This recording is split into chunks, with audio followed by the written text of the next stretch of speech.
अल्लाह अल्लाह नबी करीम रऊफ़ुर रहीम अलैहिस्सलातु वस्सलाम के दीवानों तवज्जो फरमाओ। मेरे करीम लजपाल नबी के गुलामों तवज्जो फरमाओ। मेरे करीम आका लजपाल नबी मेराज की रात सफ़र पे चल रहे हैं। वापसी पे आप फरमाते हैं कि मैंने मेराज के सफ़र के अंदर एक मंजर देखा।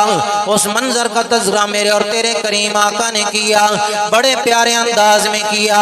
आइए समाअत फरमाइए। मेरे करीम लजपाल नबी फरमाते हैं कि जब मैं मेराज का सफ़र कर रहा था तो रास्ते में मैंने एक मंजर देखा।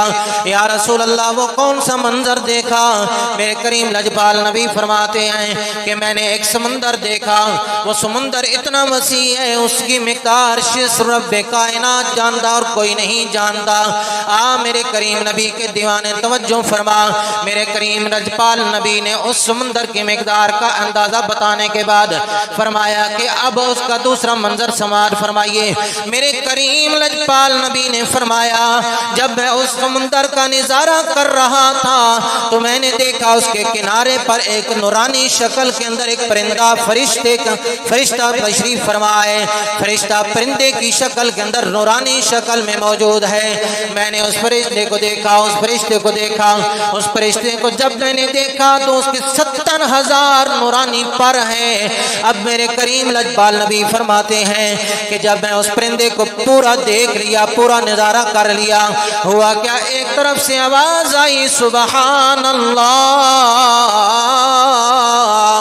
जब सुबहान अल्लाह की आवाज आई, उस परिंदे ने अपने आप को हरकत के अंदर लिया, हरकत की। जब हरकत करते हैं मेरे पाक नबी फरमाते हैं कि जब इस आवाज पे परिंदे ने अपने परों को खोला, अब खोला तो उधर से दोबारा आवाज आई अल्हम्दुलिल्लाह, अल्हम्दुलिल्लाह की आवाज आई। अब परिंदा फिर हरकत में आया, यानी वो नूरानी फरिश्ता जो है फिर हरकत में आया। तो क्या किया, अपने पर खोले। जब पर खोले तो फिर उधर से आवाज आई अल्लाह अकबर। जब अल्लाह अकबर की आवाज आई, मेरे करीम आका फरमाते हैं अब ये परिंदा परवाज करने लगा। अब उधर से आवाज आई ला खौला वला कुव्वता इल्ला बिल्लाहिल अलिय्यिल अज़ीम। अब जब ये विर्द हुआ तो अब फरिश्ता वो परिंदे की शक्ल के अंदर परवाज कर रहा था।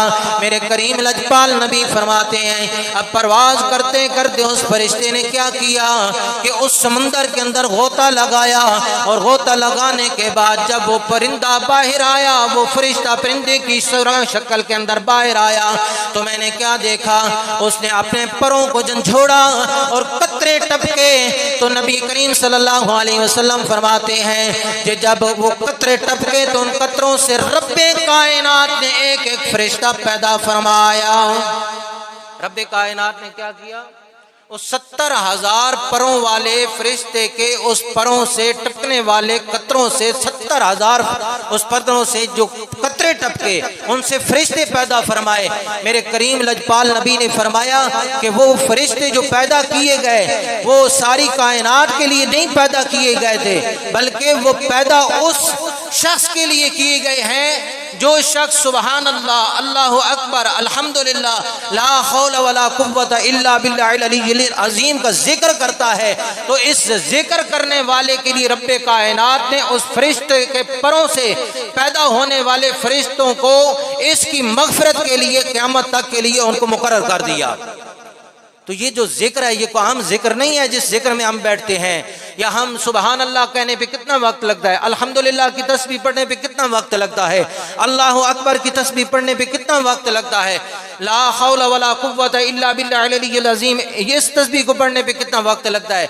अब ये तस्बीहात पढ़ने पे रब ताला क्या करता है कि अपने फरिश्तों को पैदा करता है, और फरिश्तों को सिर्फ उस जिक्र करने वाले के लिए पैदा करता है।